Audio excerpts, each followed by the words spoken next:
एक घर के अंदर एक 22-23 साल की बेटी थी, उसकी माँ थी, उसकी छोटी बहन और उससे छोटा भाई था। घर का जो मालिक था वह था नहीं। तभी घर के दरवाजे पर दस्तक होती है। कोई अड़ोस पड़ोस का ही आदमी था, वह दरवाज़ा खटखटाता है तो यह दरवाज़ा खोलते हैं। तो लड़की कहती है, हाँ जी अंकल जी क्या बात है। तो जो वह आदमी था सामने खड़ा हुआ था, वह कहता है कि हमारे पैसे कब दे रहे हो तुम, तुम्हारा बाप कहाँ है और तुम्हारी माँ कहाँ है। इस तरह के वाक्य वह आदमी अपने मुंह से निकालता है। लड़की कहती है, अंकल जी शांत हो जाइए, आ जाइए बैठी में चाय बना देती हूँ, लेकिन इस तरह से पूरे मोहल्ले में हमारी बेइज्जती मत कीजिए। लेकिन दोस्तों वह कर्ज मांगने वाला जोर जोर से चिल्ला रहा था। उसको किसी की इज्जत बेइज्जती से यहाँ पर कोई लेना देना नहीं था। वह सिर्फ अपने पैसे मांग रहा था और जोर जोर से जैसे वह चिल्ला रहा था तो आस पड़ोस के लोग भी घरों से उजक कर झांक कर देखते हैं कि आखिर कौन है, क्या शोर शराबा मच रहा है। तो वह जैसे जोर जोर से गालियां दे रहा था कि मेरा पैसा या तो दे दो वरना मैं न जाने क्या कर लूँगा। उसके बाद अड़ोसी पड़ोसी सुन रहे थे तो अड़ोसी पड़ोसी किसी से कहते क्या भाई, उसको धमका भी नहीं सकते थे, उसका पैसा था, वह अपना पैसा मांग रहा था। और बहुत बुरी बुरी गंदी गंदी गालियां दे करके वह घर से जाता है। उसके बाद दोस्तों जैसे ही उस घर का मालिक घर आता है तो उसकी पत्नी उसको बताती है कि आज इस तरह का कांड हमारे साथ हुआ है, तुम तो बाहर रहते हो और कर्जे वाले हमारे घर रोज आते हैं, दिन में कई कई आदमी आते हैं कर्जा लेने के लिए और बहुत गंदी गंदी गालियाँ सुना कर जाते हैं, बस अब जीना मुश्किल हो रहा है।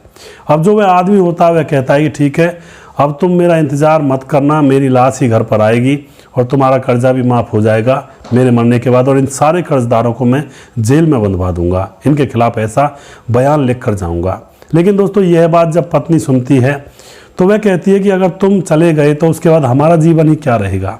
बच्चे भी वहीं पर बैठे हुए थे, 22 साल की बेटी, एक 17 साल की बेटी और एक बेटा 12 साल का। वे भी यही कहते हैं कि पापा अगर आप चले गए तो हम कैसे जिएंगे। और उसके बाद दोस्तों यहाँ पर बच्चे और माँ जो उनकी होती है वो भी कह देती है कि हमें भी अपने साथ ले चलो। अब तो यहाँ पर दोस्तों ऐसी प्लानिंग कर दी जाती है। उसके बाद दूसरे दिन जब दूधिया आता है दूध देने के लिए तो दरवाज़ा खटखटाता है तो कोई अंदर से दरवाज़ा नहीं खोलता है। बहुत देर तक दरवाज़ा खटखटाने के बाद दूधिया को कुछ शक होता है और उसके बाद उस आदमी के भाई के पास जाता है जो मकान का, जो उस परिवार का मुखिया था, और उसके भाई के पास जाकर उससे कहता है कि आपका बड़ा भाई दरवाज़ा नहीं खोल रहा है, बहुत देर खड़े खड़े हो गई है। छोटे भाई को भी कुछ ना कुछ संदेह होता है क्योंकि उसको भी पता था कि भाई के यहाँ पर कर्जे वाले कुछ ज़्यादा ही आते हैं। तो उसके बाद वह दरवाज़ा खटखटाता है तो भी नहीं खोला जाता है और पुलिस को बुलाया जाता है। आस पड़ोस के लोग भी इकट्ठे हो जाते हैं मामले को देख करके, और जब दरवाज़ा तोड़ा जाता है तो दोस्तों घर के अंदर का नज़ारा देख करके पुलिस भी हैरान और जो छोटा भाई था उसके पाँव थर थर काँपने लगते हैं और ज़ोर ज़ोर से रोने लगता है क्योंकि घर के अंदर उसकी भाभी थी और उसकी बड़ी भतीजी 23 साल की जिसका नाम भव्या होता है। उसके बाद उसकी छोटी बहन काव्या 17 साल की और अभिषेक 12 साल का मृत पड़े हुए थे अपने कमरे के अंदर। अब तो यहाँ पर पुलिस भी हैरान परेशान, आस पड़ोस के लोग भी हैरान। लेकिन कुछ लोगों को अंदेशा ये था कि भाई कर्जे वाले इनके घर चक्कर लगाते थे तो इसलिए इन लोगों ने जान दे दी है, कर्जे से परेशान होकर के। लेकिन यहाँ पर जो घर का मालिक था, मुखिया था, वह घर पर था नहीं। तो उसके बाद पुलिस को शक होता है कि उस मुखिया ने यह कांड किया है। उसको ढूंढा जाता है उसकी फ़ोन की लोकेशन वगैरह चेक करके, तो वह एक रेल की पटरी पर लेटा हुआ था और रेल आने का इंतज़ार कर रहा था और उसने एक लेटर लिख करके वहीं पर रखा हुआ था, एक रोड़ी से ढक करके। अब तो पुलिस को जब दिखाई देता है तो रेलवे पुलिस वहाँ कर भाग कर जाती है और उसके बाद उसको अरेस्ट कर लिया जाता है और उसके बाद उसको हिरासत में लेकर पूछा जाता है कि तुम्हारे परिवार का सत्यानाश तुमने आखिर क्यों कर डाला। तो यहाँ पर दोस्तों वह जो राज खोलता है, बड़ा ही एक विचार करने वाला यह मामला है। यहाँ से हमें यह जानकारी मिलेगी कि भाई जीवन के अंदर कर्जा लेना और देना महापाप है और सच में ही महापाप है, क्योंकि कर्जा लेना और देना इंसान को कहीं का नहीं छोड़ता है। तो आइए जानते हैं कहानी के बारे में। वीडियो को पूरा जरूर देखिएगा, बहुत ही ज़्यादा नॉलेज यहाँ से मिलने वाली है। नमस्कार, मैं हूँ सुदेश कुमार और तिरछी बात चैनल में आपका स्वागत है। मुकेश कुमार नाम का एक शख्स रहा करता है जिसकी उम्र होती है 50 साल और जो कि यूपी के इटावा में रहा करता है। वह ज्वेलरी शॉप चलाया करता है, पेशे से वह सुनार है उसकी पत्नी जिसका नाम होता है रेखा, जिसकी उम्र होती है 47 साल, बड़ी बेटी भव्या जो कि 22 साल की है और कॉलेज में पढ़ाई लिखाई किया करती है, छोटी बेटी काव्या है जो अभी स्कूलिंग कर रही है, उससे सबसे छोटा बेटा अभिषेक होता है 12 साल का, वह भी स्कूल में पढ़ा करता है।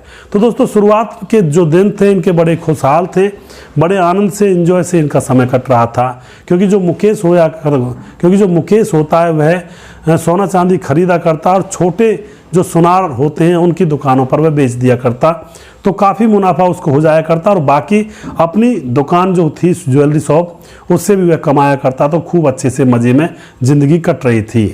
लेकिन दोस्तों कब हवाएं उल्टी चल जाएं इसका भी पता नहीं होता है, कब इंसान का जीवन बदल जाए। ऐसा ही अब यहाँ पर मुकेश के साथ होता है। अब दोस्तों मुकेश जैसे इस बिज़नेस को कर रहा था तो कभी कोई दुकानदार पेमेंट दे देता है, कभी कोई टाइम पर नहीं देता है, कभी कोई दुकानदार पेमेंट को बहुत दिनों तक रोक कर रख जाता है, तो मुकेश का जो हिसाब किताब है वो डगमगाने लगता है और अब उसके ऊपर उल्टा कर्जा चढ़ जाता है जहाँ से वह सोना खरीदता है। और इधर जिन दुकानदारों को बेचा करता वह पेमेंट देने के लिए तैयार नहीं थे, बहाना लगा दिया करते भाई जब दूंगा तब दूंगा। अब उसके बाद दोस्तों यहाँ पर क्या होता है, मुकेश का सारा धंधा चौपट हो जाता है और उसके बाद अब मुकेश के ऊपर बहुत सारा कर्जा आ जाता है, क्योंकि उसने जो सोना खरीदा था जहाँ से उसको पूरा करने के लिए समाज में और लोगों से बहुत सारा कर्जा ले लिया। सोना कोई मिट्टी तो है नहीं जो 200-400 रुपये में आ जाएगी, थोड़ा सा सोना भी लाखों में आता है और सारा लाखों में आता है, और उसके पास बहुत सारा कर्जा हो चुका था लाखों में और करोड़ों में। अब तो आस पड़ोस के लोगों से भी, रिश्तेदारों से भी, इधर उधर भी बहुत सारा कर्जा उसने ले लिया था। आमदनी का सोर्स बिल्कुल जीरो हो चुका था, क्योंकि दुकान पर बैठता तो अब वहाँ पर वह कर्जा मांगने के लिए कर्जे वाले आने लगे थे और उसका पैसा कोई दे नहीं रहा था जो उसका पैसा मार्केट में लगा हुआ था। अब तो यहाँ पर कुछ ज़्यादा ही तंगी कर रहे थे कुछ लोग, तो यहाँ पर अब जो मुकेश होता है वह अपनी एक दुकान को बेच देता है 15 लाख की, जो ज्वेलरी शॉप होती है, क्योंकि काम धंधा ठप हो गया था, वह 15 लाख की बिकती है। और उसके बाद उनमें से 10 लाख रुपए कोई जो नज़दीक का रिश्तेदार होता है वह मांग लेता है सिर्फ 10 दिन के लिए कि हमें बहुत ज़्यादा ज़रूरत है, आप हमें 10 लाख रुपए दे दो और उसके बाद हम जल्दी ही 10 दिन के बाद आपके पैसे दे देंगे। मुकेश कहता भी है कि भाई मेरे ऊपर बहुत सारा कर्जा है, मुझे अपना कर्जा चुकता कर लेने दो, उसके बाद देखूंगा, बच गए तो ले लेना। लेकिन जो रिश्तेदार होता है वह उसके सामने गिड़गिड़ाने लगता है, तो अब मुकेश 10,000 रुपये उसको, अब मुकेश 10 लाख रुपए उसको दे देता है। अब तो यहाँ पर दोस्तों 10 लाख मुकेश अपने रिश्तेदार को दे देता है। इधर 10 दिन गुजर जाते हैं, 10 दिन तक वह जो तगादे वाले होते हैं, कर्जा मांगने वाले, उनको रोकता है कि भाई 10-12 दिन रुक जाओ, मैंने पैसे कहीं दिए हैं और तुम्हारा हिसाब चुकता कर दूंगा कुछ ना कुछ, बाकी जो रह जाएगा उसको बाद में देखूंगा कैसे करूंगा। लेकिन दोस्तों यहाँ पर जो उसका रिश्तेदार होता है वह 10वें दिन पैसे नहीं देता है और मुकेश की तो एक मिनट में जान निकली जा रही थी। अब वह करे भी तो करे क्या, रिश्तेदार के यहाँ पर जाता है तो वह बहाना लगा देते कि हमारे पास पैसे आए नहीं हैं और हम देखेंगे करेंगे, यानी कि उसका सारा सिस्टम और ज़्यादा बिगाड़ दिया था रिश्तेदार ने। अब तो वह हैरान परेशान, और जो कर्ज वाले होते हैं उसके घर पर बिल्कुल रोज़ रोज़ चक्कर काटने लगते हैं। तो मुकेश के पास जो 5 लाख रुपए थे, कुछ लोगों को 5 लाख रुपए दे देता है, लेकिन उसके पास तो कर्जा लाखों में और करोड़ों में था। अब वह आगे कैसे संभाल पाए इसके बारे में बहुत ज़्यादा चिंतित होता है। इधर उसके बेटा बेटी और उसकी पत्नी भी बहुत ज़्यादा चिंतित थे, क्योंकि जो कर्जा मांगने वाले आते थे वो घर पर आते और इन बेटा बेटी और पत्नी को भी सामना करना पड़ता उनकी गाली गलौचों का। तो पूरा परिवार बहुत ज़्यादा परेशान हो जाता है, उनके पैसे कोई दे नहीं रहा था और जो कर्ज मांगने वाले थे वो उनके घर पर चक्कर लगा रहे थे। अब यहाँ पर यह इंसान फंस चुका था, बड़ा परेशान हैरान। और जैसा कि मैंने आपको स्टार्टिंग में बताया, एक आदमी अपने पैसे लेने के लिए आता है तो इसकी बड़ी बेटी को और इसकी पत्नी को बहुत बुरी बुरी गालियां देकर जाता है। और अब यहाँ पर जो यह आदमी होता है जिसका नाम मुकेश होता है बहुत ज़्यादा परेशान हो जाता है जब इसके घर वाले इसको बताते हैं कि इतने परेशान हो चुके हैं। अब यह अपनी पत्नी से कहता है कि अब मेरी इस घर के अंदर लाश ही आएगी और ये जितने लोग मुझे परेशान कर रहे हैं, जो कर्जा मांग रहे हैं ये, और जिन्होंने मेरा पैसा खाकर मुझे वापस दिया नहीं है वो, इन सब के खिलाफ एक ऐसी एप्लीकेशन लिख कर जाऊँगा। अपनी जान तो मेरी जाएगी लेकिन ये भी सुख से नहीं रह पाएंगे और तुम आराम से रह लेना।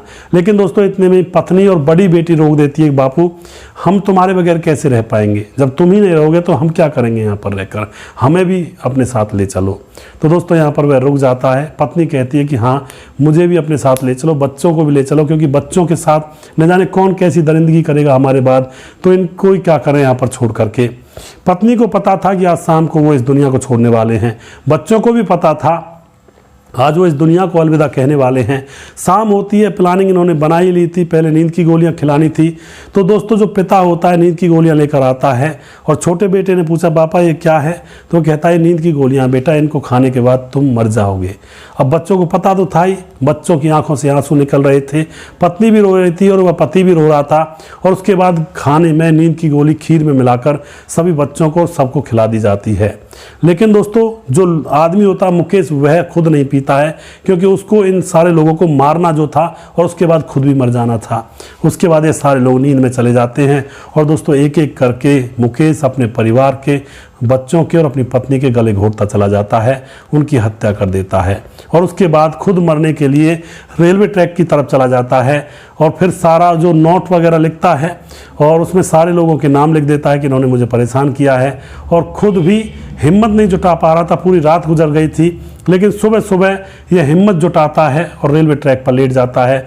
इधर इसके घर पर जब दूधिया आता है तो दरवाज़ा कोई नहीं खोलता, तो दूधिया इसके छोटे भाई के पास जाता है, वह पुलिस को बुलाता है। पुलिस जब दरवाज़ा खोलती है तो सारे लोग मृत पड़े हुए थे, पूरे मोहल्ले में हाहाकार मच जाता है। इधर दोस्तों पुलिस अब इसको देख लेती है, ये रेलवे ट्रैक पर लेटा पड़ा था, सोच रहा था कि अब ट्रेन आएगी और मेरा काम तमाम हो जाएगा, लेकिन उससे पहले ही पुलिस ने इसको अरेस्ट कर लिया था और अरेस्ट करके इससे सारी सच्चाई पूछी थी, तो इसने सबका राज बताया था। तो दोस्तों यहाँ पर इसको जेल हो जाती है और जो कर्जदार इसको परेशान कर रहे थे और जिन्होंने इसका कर्जा दिया नहीं था, जिन्होंने ये परिस्थिति बनाई थी इनके परिवार को परेशानी में डालने की, उनके खिलाफ कानूनी कार्रवाई होती है और उनके ऊपर भी मुकदमा चलते हैं। तो दोस्तों इस तरह का ये केस यहाँ पर निकल कर आता है। तो कर्जा लेना और कर्जा देना जान की आफत बन सकती है। दोस्तों अगर किसी को कर्जा दे रहे हैं तो इतना दो जो ये समझो कि भाई ये वापस नहीं आएगा तो मेरा कोई नुकसान नहीं होगा, 1000, 2000, 500, बस।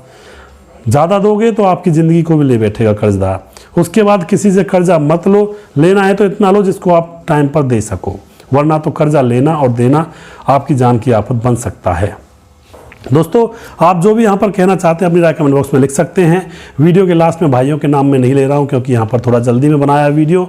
अगला वीडियो बहुत जल्दी फिर से लेकर आऊँगा, तब तक आप खुश रहें, सावधान रहें। जय हिंद, जय भारत।